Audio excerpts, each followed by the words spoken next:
आमे आज अच्छु ग्यारेज छक निकट नंदकिशोर पुष्करिणी बा कंडरा पोखरी पाखे। यह अति प्राचीन पोखरी लिंगराज मंदिर निकटरू यह मात्र 5 मीटर दूर में। आज ये पोखरी पाखक आमको आसबार उद्देश्य है आपण पछपटे देखिपे ये पोखरी भितर अनेक प्रकार विदेशी पक्षी शीत दिन जेहेतु आसी पड़ रही विदेशी पक्षी मानकर किचिर मिचिर शब्द यह प्रकम्पित हो जाउछि। रास्ता ठारू मात्र 100 मीटर दूर हम ना।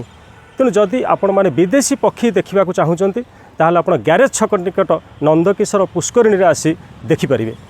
आज ये पोखरी पाखे आमर आउ गोटे उद्देश्य है यही पोखरीटी अवहेलित हो बहुत दिन है पड़ रही। स्थानीय बासिंदा किसी समाजसेवी संगठन सरकार को पाखे अनेक दाबी रखिथिले मध्य यही पोखरीर पुनरुद्धार कार्य हो पारुनी। पोखरीटी 4 ରୁ 5 एकर जगार सीमित हो रही। यही पोखरी जदि पुनरुद्धार करा जाय पारंता ताहले यार साजसज्जा पाई बहुत पक्षी आगमन करें। वन विभाग ठारू आरंभ कर सरकार जदि चेष्टा रुहंता ताहले यही पोखरी को बहुत प्रकार विदेशी पक्षी आगमन हो पारंते एवं आमर विदेशी पर्यटक एवं आमर देशवासी सहरवासी समस्ते आसी जो माने लिंगराज को दर्शन पाई आसुचंती से माने यही पोखरी रे मजा नवा सहित विदेशी पक्षी मानक देखि पारंते। आज पाई एतिकी।